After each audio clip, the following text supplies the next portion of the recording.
อาจารย์เป็นนักกล่าวอีกว่าข้าใจดวงตะเวนนี่อันนี้จำทั้งสิ้นแต่ผมมีได้มันคงจะแน่นอนผมมีใช้ดอกอยู่พระจะเตือนจะอยู่ตลอดผมไปเมื่อถึงเวลาก็จะเป็นประกอบจากไปเมื่อน้อยเคยสังเกตแล้วบ่ได้เคยเห็นหมู่เพื่อนหักที่หักแท้มาเฮิงมาแต่หนึ่งก็บ่เห็นเลยเนี่ยเป็นคนก็บ่เห็นอยู่เลย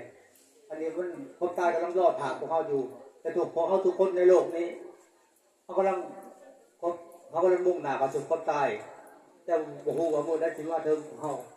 แต่อธิษฐานขอกับพระเจ้าอยู่จะเข้าให้เขาหน่อยขอหักใส่พระเจ้าอีกก่อน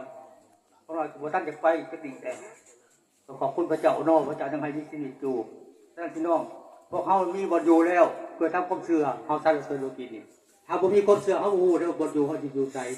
ขอบคุณพระเจ้าเฮาได้เชื่อพระเยซูแล้วองค์ได้บอกว่าเฮามีบ่อยู่พอเฮาฮู้พอได้เชื่อเฮาฮู้แล้วบ่อยู่แท้จริงเฮาอยู่ในภาคสวรรค์นี่โลกที่เขาอยู่นี่บอลนะอยู่นี่เขาจะออกจากโลกเรือตัวเปล่า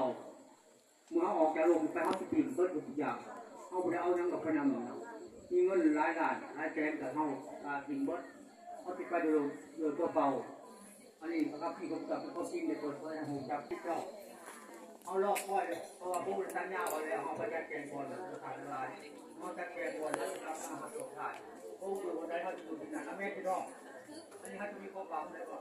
พระเยซูอยู่ร้านอยู่ที่ไหนถ้าพระเยซูมาเขาไปหาคนนอกอันนี้เป็นประคับที่เจ้าแห่เพื่อนที่น้องจับแล้วผมเป็นคำสัญญาของลูกเจ้าคำสัญญาเป็นสิ่งสมุนนะครับเราเชื่อมันคำสัญญาว่ามุ่งผมไปเรื่องเกี่ยวกับคำสัญญาของพระเจ้า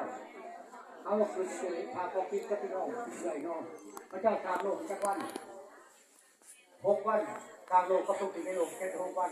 ผมไปสู้ประจักษ์แก่ก่อนจะกินหลายพันปีเนาะ